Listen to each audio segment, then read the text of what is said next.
listening to the Booked on Planning podcast, a project of the Nebraska chapter of the American Planning Association. In each episode, we dive into how cities function by talking with authors on housing, transportation, and everything in between. Join us as we get booked on planning.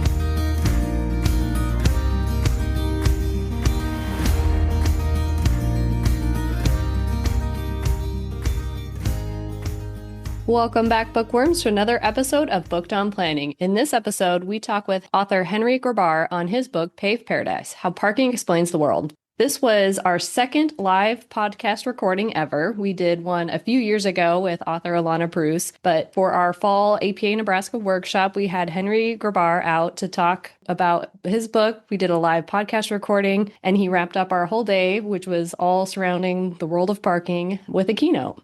Yeah. And when Stephanie says this was our second live interview, she's wrong. This was my first live interview. She did interview Alana all on her own a few years ago. So it was very interesting to just like a little insight into the background of what we had to do. We had to figure out what microphones we were going to use and how we were going to set everything up. And it was an interesting experience. So you guys will have to let us know if you like these live interviews. Yes, I will say it is much less stressful and more fun having a partner in crime up there with me doing the interview together. So it was a better experience. And I think we have the audio down a bit more from that episode. If you go back and compare the two, I think they are light years apart in quality. Which is fine. It's fine that our first attempt didn't go super great. So Henry's book talks about the history of parking and then really how parking has shaped the entire way we design and develop in the United States. And I thought it was really like, you think parking and you think, wow, this is going to be like a really dry book, but I thought it was really funny. I'd agree. Yeah, he had a lot of interesting stories in there. Like there's a whole section on theft in parking that we talk about a little bit in the episode. Yeah. Who would have thought that theft in parking was a real thing? You know, these days you drive up to a parking garage, you hit a button, you get a ticket, you leave, you pay with your credit card. I never thought about how previous to the technological advancement that it would be such a cash-based industry. Reading it, you could see it was a very great companion book to Shoup's book and also the Shoup Doctrine that we just talked about in a previous episode, but it kind of builds on that and really rounds out this whole idea of parking management. Yeah. And with that, let's get into our conversation with author Henry Grabar on his book, Paved Paradise, How Parking Explains the World. So a lot of you know that we run Booked on Planning, a podcast that is now in its fourth season, wrapping up here. We've done a live podcast interview one other time at a workshop with Alana Bruce a couple years ago. So this is only the second time we have in-person interview. I think we've learned a lot since then. So this will hopefully be a much better audio once we publish it. But we have with us today Henry Grabar, a journalist, author, and researcher who writes about cities. Since 2016, he's been staff writer at Slate, where he writes Metropolis column with a focus on housing, transportation, and the environment. He was the editor of the Future of Transportation anthology by Metropolis Books in 2019, and the author of Paved Paradise, How Parking Explains the World, which is what we're here to talk about today. It was named Best Book of the Year by the New Yorker and New Republic. His story about immigrants in the meatpacking town of Fremont, Nebraska was a finalist for the 2018 Livingston Award for Excellence in National Reporting by a journalist under 35, and his work has also been recognized by the National Association of Real Estate Editors and the Writers Guild of America. He was a 2024 Logue Fellow at the Harvard Graduate School of Design. His next book, The Story of the Struggle to Build an Apartment Building, is provisionally titled Under Construction and is under contract with Penguin Press, which hopefully we'll be able to have you on to talk about that book when it's published. Don't hold your breath. So first question, how did you get into the very niche, and as Donald Shoup has been known to say, the boring field of parking? Well, for many years I was and continue to be a journalist writing about city issues. And it seemed to me that parking was a subject that kept cropping up no matter what the story I was writing was about. So I would be writing a story about affordable housing and parking would come up as this enormous obstacle. We were writing about bus rapid transit, parking again, big obstacle. Municipal finance, parking would come up. Policing, parking would come up. And then finally, I think the one that really drove it home for me was visiting Houston after Hurricane Harvey in 2018 and talking to people who said that their houses were flooding because of development happening upstream. And in some cases, they could point to particular parking lots that had been built that had changed the stormwater runoff conditions in their neighborhood. And I had this kind of revelation that I was in this metropolis where the houses that flooded didn't correspond to FEMA flood maps at all. It corresponded to this giant man-made infrastructure of parking lots and storm drains that we had built. And so this kind of realization that, we're in this landscape where parking is such a significant feature of the urban environment that it's actually shaping just about everything we touch. You state in the book that the parking problem is as old as the road itself. Can you give us a quick overview of the history of the parking problem? Well, so you find some references to quote unquote parking going back to Mesopotamia, but what they're really talking about is just people obstructing the roadway for one reason or another. And one of the punishments that gets mentioned is impalement. So parking tickets, not so bad after all. But I think you have to remember that up to 1900, everything in the roadway is being pulled by an animal. And so when we think about parking regulation up to the invention of the automobile, we're thinking about something that really concerns living animals. And so one of the ways in which that, obviously the enforcement of that is a lot easier because people don't just leave their horses outside unattended for days at a time downtown. And one of the ways that comes down to us today is in the etymology of the word pound. So like a pound is where you'd go get your car if it was towed, but a pound is also where you might get a dog. And that comes from this kind of shared history of unclaimed property where anything that was found in the city would be brought to the pound. And that was mostly animals, although starting in, obviously, with the invention of the Model T, it came to include automobiles as well. I think that was one of the interesting points was we've always been dealing with parking, and there was a desire to have hitching posts in front of your businesses so that you could park your horse right in front of the business. And today it's just transferred over to vehicles where we need parking right in front of our businesses so people can park and walk right in. Yeah, one interesting change is that prior to, right when horses were a thing, people considered parking a real nuisance use. They really did not want stables to be in their neighborhoods because you had all these horses, all this traffic, all this manure, obviously. And then obviously we do a 180 when it comes time to think about automobile parking, and all of a sudden it's something that we want and in fact legislate be included in every single building. So by now most planners have understood or heard the concept that adding more vehicle lanes induces more driving, but you point out in the book that adding more parking induces more driving. How is this relationship? So I think it's kind of counterintuitive because if you go back to the mid-century city, there's this idea that traffic is a huge problem. The city is choking on congestion, and the root of that congestion is that there isn't enough space to park. And if we could just create enough off-street parking facilities, we could vacuum the traffic off the streets and clear the way for commerce and mobility and everything else. That proves very difficult, not only because the rates at which people use automobiles continues to rise and rise and rise, but also because you begin to destroy more and more of the urban environment to create parking lots. And so you create an environment in which people actually can't get around in the ways that they used to. Transit, walking, biking become dangerous or simply inefficient because the density of the urban environment has fallen as we sort of chip away at it with these various parking facilities. And there is research that backs this up, that in fact, more parking creates more traffic and not the other way around.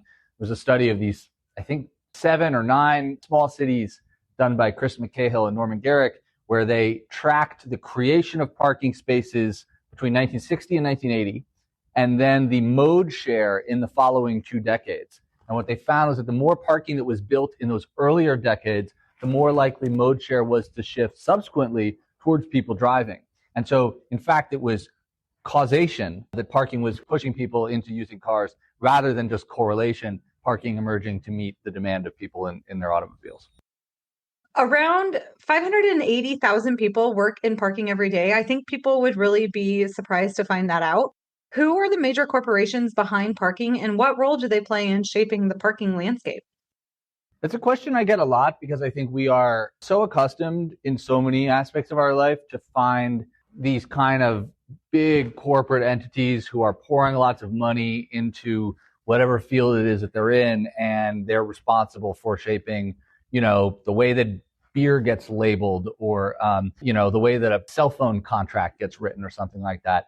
And in the case of parking, there are big companies that often manage big city airport parking facilities, stadiums, and so forth. but they're usually not owning those facilities. They're mostly managing. And so when you think about who is actually controlling the parking stock, it's often pretty local. The owner of a building will also own the garage inside it. Or you might have speculators, land bankers who are sitting on these downtown parking lots waiting for decades until they decide it's finally time to sell that for a development site. And of course, the number one sort of holder of parking is probably just the American people in the form of their single family homes with their 3-car garages and their, apron driveways. So when we think about the parking stock, I think it's a case where there are these big companies, but they're not really driving policy. To the extent that they are involved in reform, it's kind of interesting because one thing that they do share with these parking reformers, who we'll talk about in a moment, is that they have this awareness that parking costs money to provide. It's not generally profitable to build a parking garage from scratch as a kind of business startup idea. You don't see people doing that. And that's one of the reasons that, again, these companies are mostly managing garages. The garages have been built by people who think it's necessary for their business or because it's required by law, and then they turn it over to somebody to get the revenue out of it on a managerial basis. But you're never going to pay for the capital cost of construction by charging people $1 an hour. And in your book, you point out that the history of parking is in part the history of theft. It's a very interesting section. How are the two tied together? Well, for many years, parking was the largest all-cash business in the U.S. So you had an enormous amount of cash changing hands, and sometimes you had guys who were being paid, and they were mostly guys because it's kind of a dangerous job, being paid, $10 an hour to manage a garage at which people might be paying $60 or $80 after parking at an NFL game or something like that. And so tremendous potential for cash to disappear from the cigar box. And this has persisted in places where cash is still the way that garages get their transactions handled. And I was just talking to somebody about parking garages in Memphis who was saying that when COVID hit, Memphis was very concerned that they were going to lose a lot of revenue from their garages. They took advantage of this lull in traffic to convert from a cash system to a credit card system.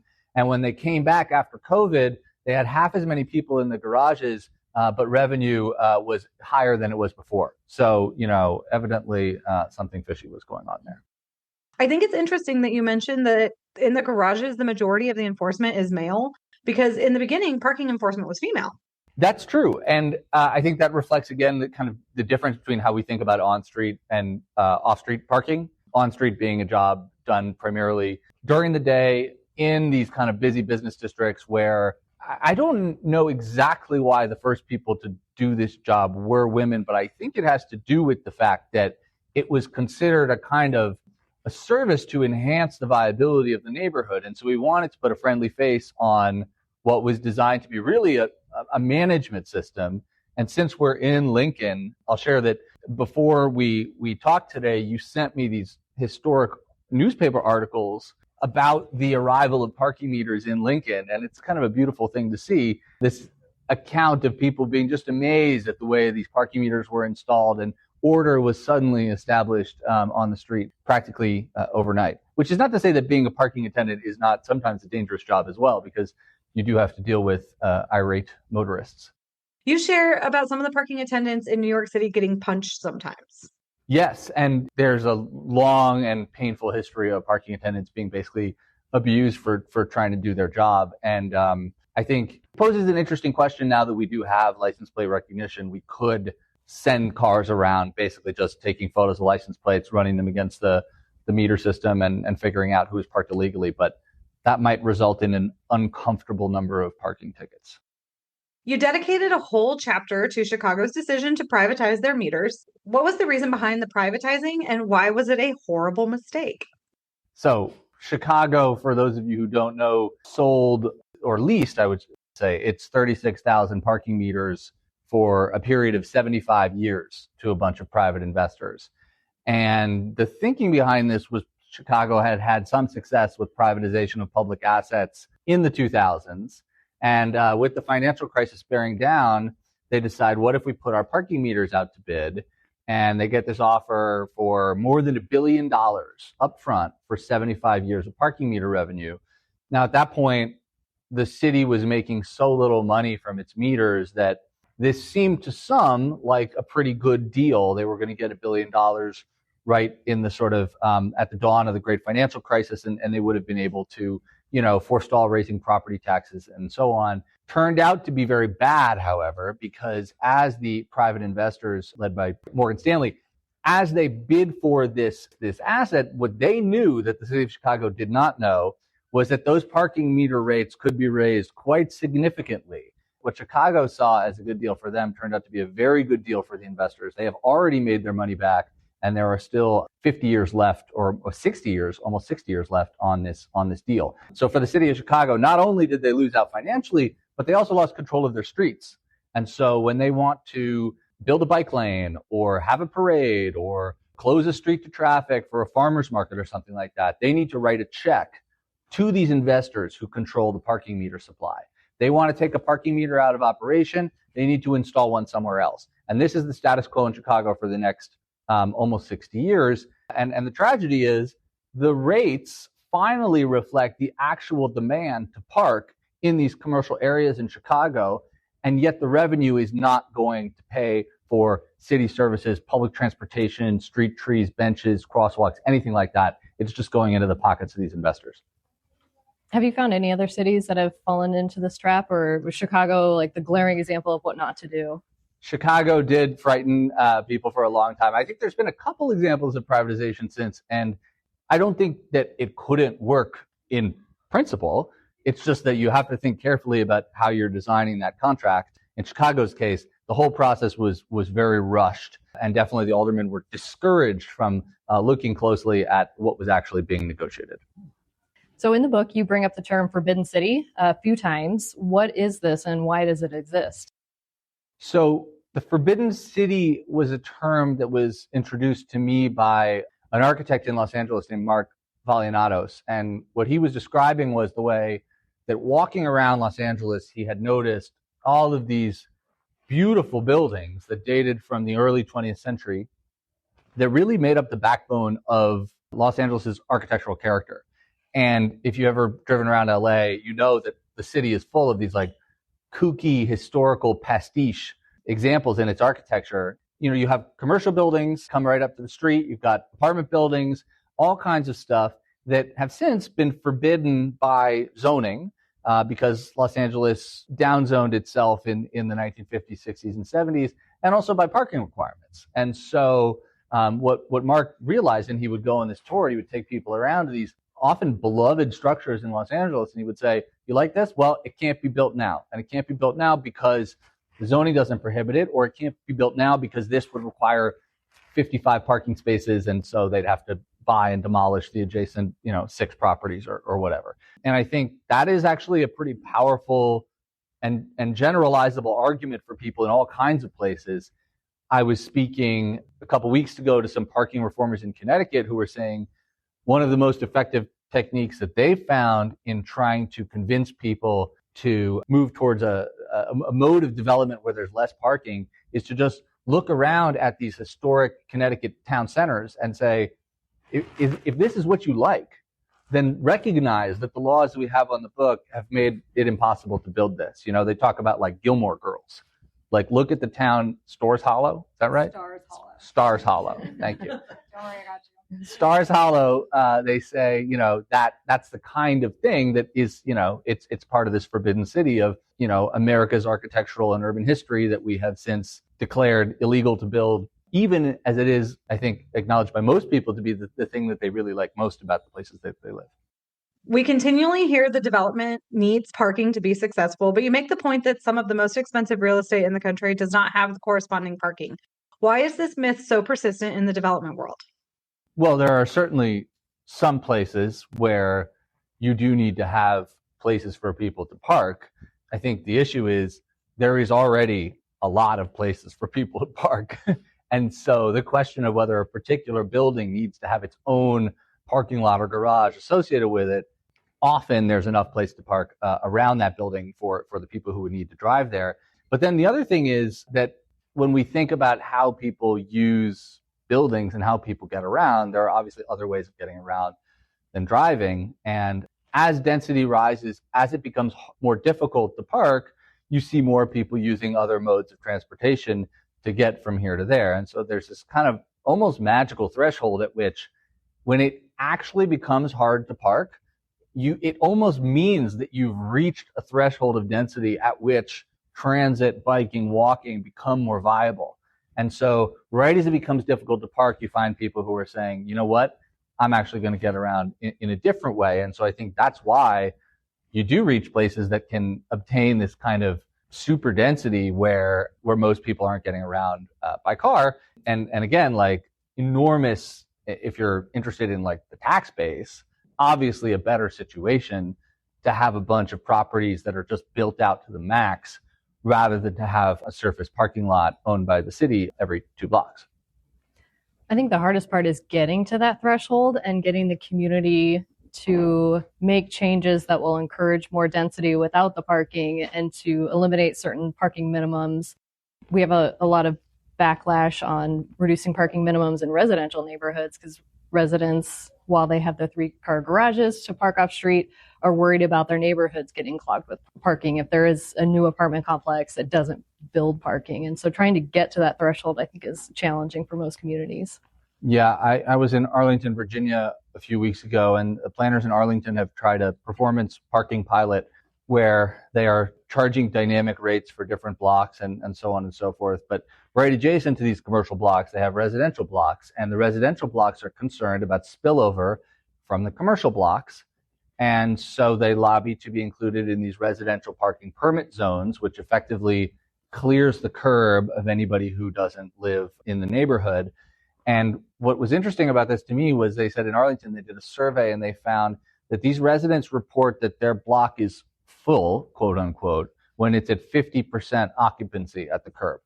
So the question of like the reality versus kind of perception of a parking shortage, I think is very important to drill down on, because if we want to permit attractive architecture and missing middle development and affordable housing and walkable neighborhoods and all the things that are made possible by permitting development to not include all these parking spaces, we need to have a handle on what the actual supply and availability is. And I think it's pretty rare that communities get to the point where there actually is zero parking available. And, you need to find a way to charge for it, to regulate who has access to it and so on at a neighborhood level. Sure, there might be a block here where there's not parking available at 6 p.m. on a Saturday, but if you survey the entire stock, you'll find almost always that there's a bunch of parking available.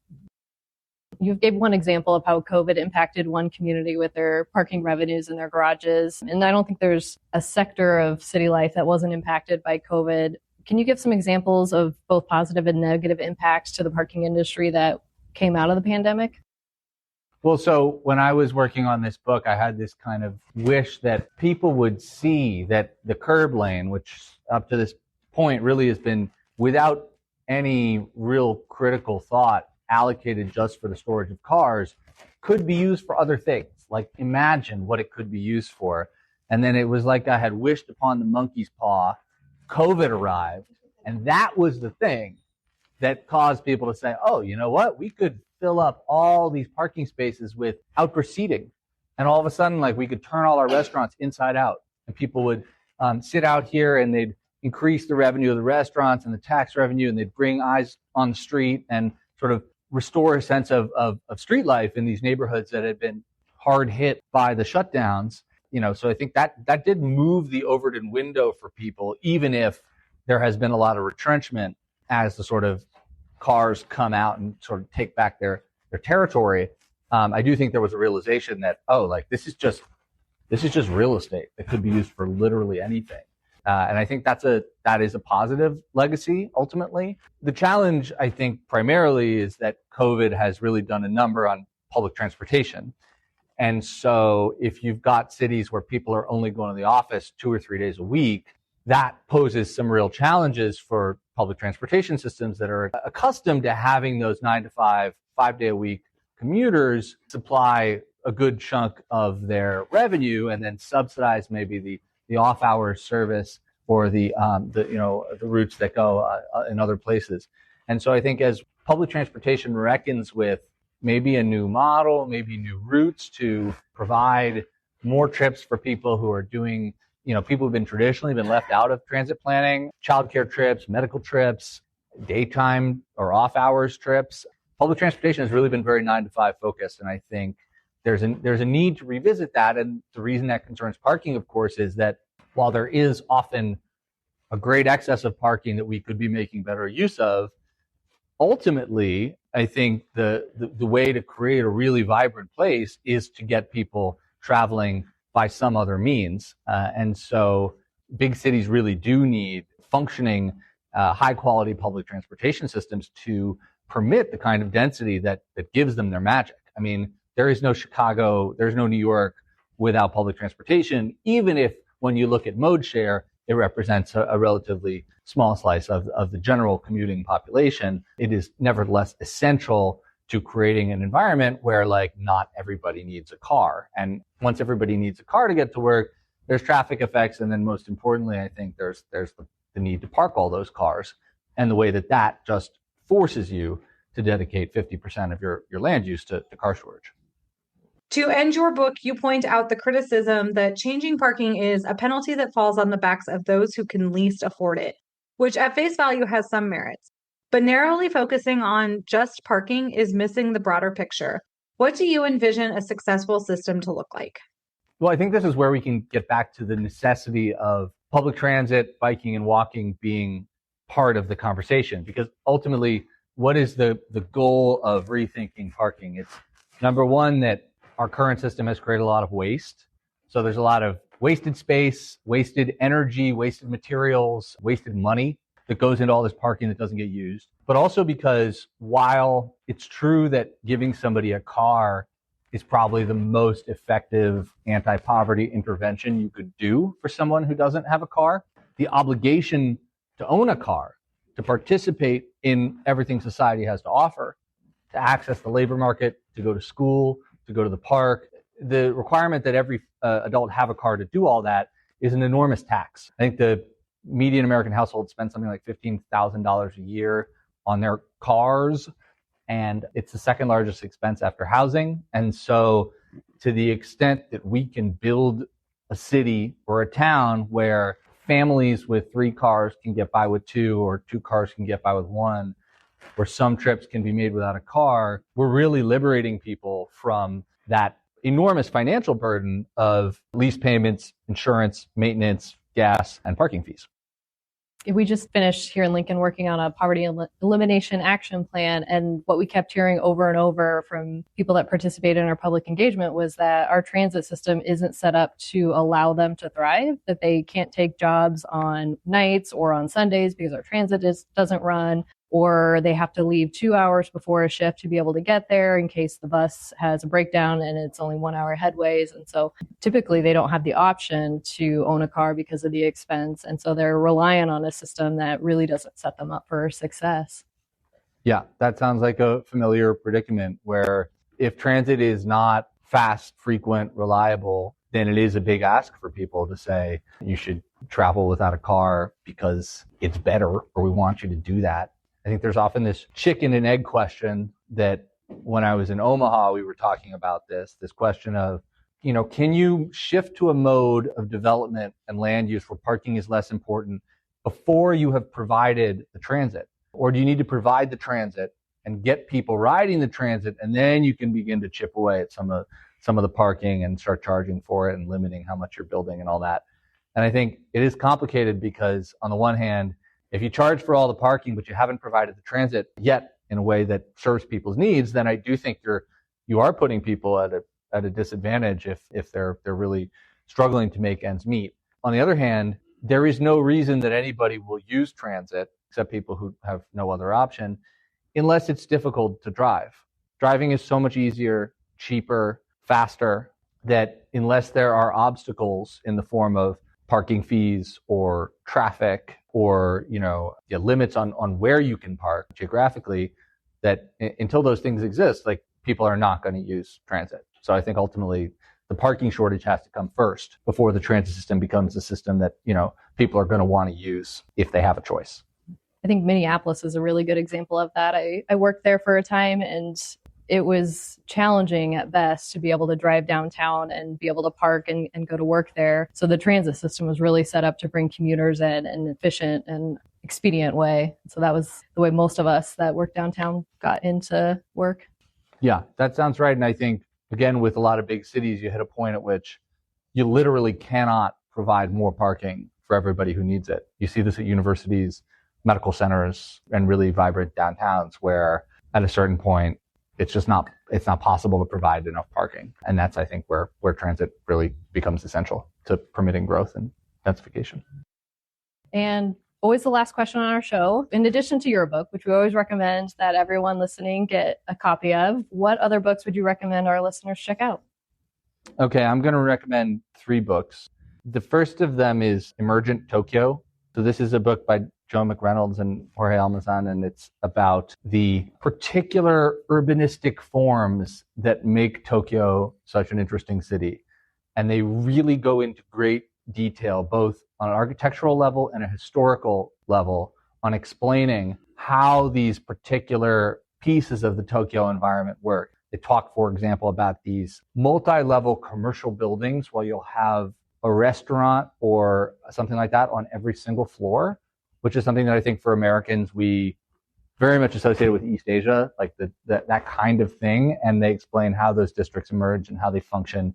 And it's really just a delightful book, even if you've never been to Tokyo, to thinking about how things could be different and how they work. And then I also want to recommend Saving America's Cities by the historian Lizabeth Cohen.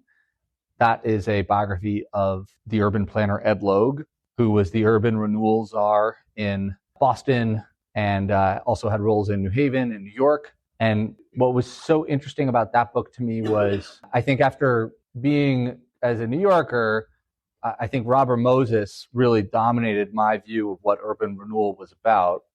And having read The Power Broker, came away with a pretty negative impression of him. And what Cohen does in this book is she really reminds you that urban renewal was a liberal project. And it was a project that was supported by a lot of inner city neighborhoods, by a lot of progressive people who thought they were doing the right thing. And it just makes our reckoning with that period of history and the mistakes that were made considerably more complicated than the kind of good versus evil narrative of master planner trying to demolish a bunch of neighborhoods for highways. And then third, I want to draw attention to a book that came out recently, which is Shade by Sam Bloch, which is about, as the title implies, shade, and posits that shade is this really key thing to understanding how our cities function, especially in a time of climate change. And I think it's interesting because shade is so essential to creating the kinds of lively places that we all enjoy. And yet it's so hard to come by. And that's partly because we have zoned in such a way that often explicitly is designed to stop shading from reaching the sidewalk, because there's this idea that sunlight is always better, but also the challenges of actually planting the trees that we need in our cities. Very complicated problem. And what makes it interesting is it's one of those things where sometimes everything is about money, but tree planting is not always about just not having the money for it. It's about being able to manage this complex natural system and the ways that it interacts with everything around us. One of the examples is that in Los Angeles, they have like 30 rules about where trees can be planted. They can't be close to intersections because they could get in driver's sight lines. And they can't be close to power lines because they could interfere with the transmission. And so in LA, they've sort of whittled away at the urban environment. And when you think about where is the space actually left to plant a tree, turns out there's actually almost no room for them on some blocks. We have about 15 minutes to open it up to audience for questions. So my question is about dynamic pricing for parking. I guess, can you just talk about what has worked and maybe some of the challenges? Are the challenges mostly political in nature? And then on-street versus parking structures, is there a difference in how you might think about approaching that? Yeah, that's a great question. So one of, I think, Donald Shoup's great achievements, of which he was most proud, was that he debuted the high cost of free parking in San Francisco in 2005, and everybody told him he was crazy. And then when he came back 15 years later, they had abolished parking minimums, established dynamic pricing, and done a bunch of other things that he basically told them to do 15 years earlier. In San Francisco, what that looks like is different meter prices block by block. And what's interesting about it is there is a great deal of variation even from block to block in the same neighborhood, which shows that some drivers are sensitive to price and other drivers are sensitive to distance. Some people want to park close and pay for it, and some people want to park a little further away and pay less. And so dynamic pricing is a way of offering people these options. And so I actually don't think it's particularly politically controversial if you already have parking meters to say, you know what, we're going to find a better way to manage this system. And there can even be political advantages in places that have done this. One of the things that always happens is publicly owned parking garages get cheaper because there's this unfortunate habit, which often stems from the fact that a bunch of public money has gone into building them, of charging a street meter price to park in a garage. Well, everybody would rather park at the curb. And so if you charge that same amount for the garage, you're going to have people competing for the same curb spaces, and the garage will be half empty, and everybody will say there's a parking shortage. And what happened in San Francisco was when they'd established this dynamic pricing, meter rates on the business streets went up, but the garage rates went down. And they found that they were able to fill those garages with the all-day parkers, the employees, and so forth, and leave the meter spaces on the street available for people who are arriving. And that technique has been adopted in other places. I mentioned Arlington, Virginia. That's what they're doing. They have, again, this same system. And again, what you see is, yeah, there's a block there where it might cost $2 an hour to park, but then you might move even 150 feet and it's 50 cents an hour. And so there is really like a lot of variation, even in what you would think would be one parking zone. My question is related to after cities kind of do the hard work of getting rid of parking minimums, the next barrier is convincing the banks that would loan money to these developments to do the same thing. Can you talk a little bit about ways that cities or particular bank, maybe lending structures, can work our way towards that sector getting in line with where we need and what we require from parking? That's a great question. Bankers are by nature conservative and not particularly interested in experimenting with the projects that they're lending money to. And so I think it's no surprise that in a lot of markets where we have spent for the last 75, 80 years, it's been illegal to build a home with no parking. So what we're dealing with is overcoming a really long-standing practice of thinking that you cannot sell a house or rent an apartment if it doesn't have its own dedicated parking spaces. And so I don't think it's surprising that it's hard for bankers to overcome that preconception. But the good news is it's been 10 years, give or take, since Hartford, Buffalo, San Francisco started doing away with their parking minimums. And we now have lots and lots of examples of projects that have been built without dedicated parking that pencil and that have proved to be profitable and work for the people that are building them. And not just in cities like San Francisco that are super dense and have very robust public transit networks, but also in places like Buffalo where most people do drive, right? And so, what bankers always want to see is comps. They want to see, you're trying this. Has anybody else done it? Did it work? What's the rent roll like, right? And so to the extent that this mode of development has become more and more popular, it's getting a lot easier. And so, we're in Lincoln, and Lincoln might look to Champaign, Illinois, which is a place that's seen a bunch of development without parking. Also a university town, also a place where it turns out there's a pretty high elasticity in terms of whether people will bring their cars or not. There's a lot of flexibility there.